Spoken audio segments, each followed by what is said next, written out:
बाप और बेटी की दिल छू लेने वाली प्रेम कहानी। पत्नी अपने पति से कहती है, पता नहीं क्या हो गया है हमारी पायल को, कल रात को खाना भी नहीं खाया और रो भी रही थी। अभी सुबह जगाने गई तो फिर से रो रही थी।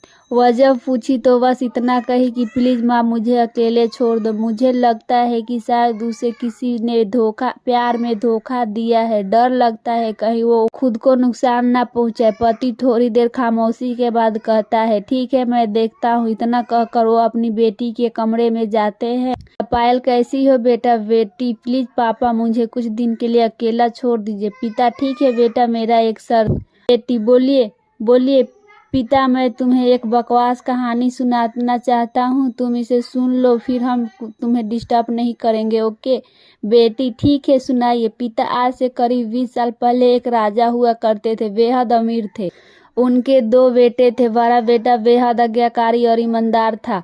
उस राजा को अपने बड़े बेटे पर नाज था। उसकी शादी एक खूबसूरत लड़की से कर दी गई। फिर वो खूबसूरत लड़की राजा की बड़ी बहू गर्भवती हुई। घर में खुशियां ही खुशियां छा गई, मगर राजा की जिद थी कि बेटा ही होगा। फिर राजा ने अपनी बहू का चेकअप करवाया तो पता चला कि गर्भ में लड़की है। राजा ने बेटे को हुक्म दिया कि लड़की को गिरा दिया जाए। आखिर वारा बेटा आज्ञाकार था, ना तो करेगा नहीं, मगर पता नहीं उस पागल बेवकूफ को क्या सूझा कि 2 दिन बाद अपना राजपाट, धन दौलत, शान शौकत सब छोड़ अपनी गर्भवती पत्नी को लेकर महल से गायब हो गया। सच कहूं तो वह बड़ा बेवकूफ और पागल था। लोग बेटिया को बोझ समझकर गर्भ में नष्ट कर देते हैं और एक वो बेवकूफ पागल एक बेटी के लिए तमाम सुख सुविधाओं को ठोकर मार दिया।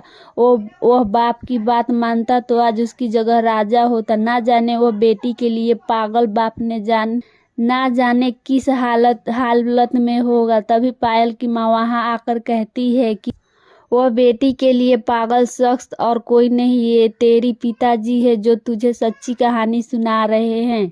तू कहती थी ना कि मम्मी नाना नानी को तो मैंने देख लिया। काश पापा अनाथ ना होते तो दादा दादी का भी चेहरा देख लेती। तेरे पापा अनाथ नहीं है। तू बड़ी होकर जिद ना करे दादा दादी से मिलने की, इसलिए तुझे सच छुपाया गया।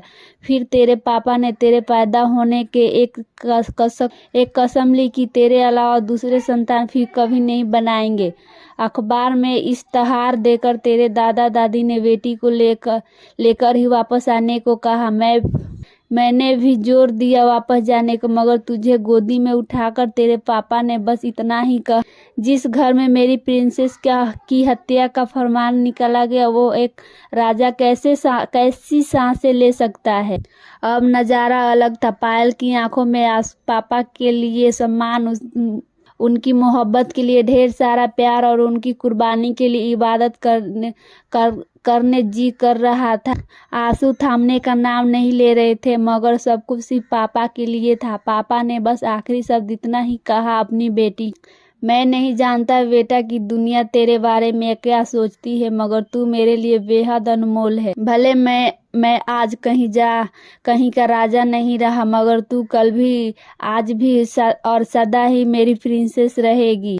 बेटी ने दौड़कर अपने पापा को गले लगाकर रोते हुए कहा, आप असली राजा हो, मैं आपकी प्रिंसेस।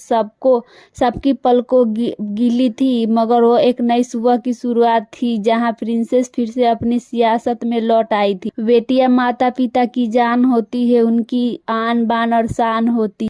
दोस्तों, ये कहानी आपको कैसी लगी? अगर अच्छी लगी तो लाइक, कमेंट और शेयर करना ना भूलें। अगर चैनल पे नए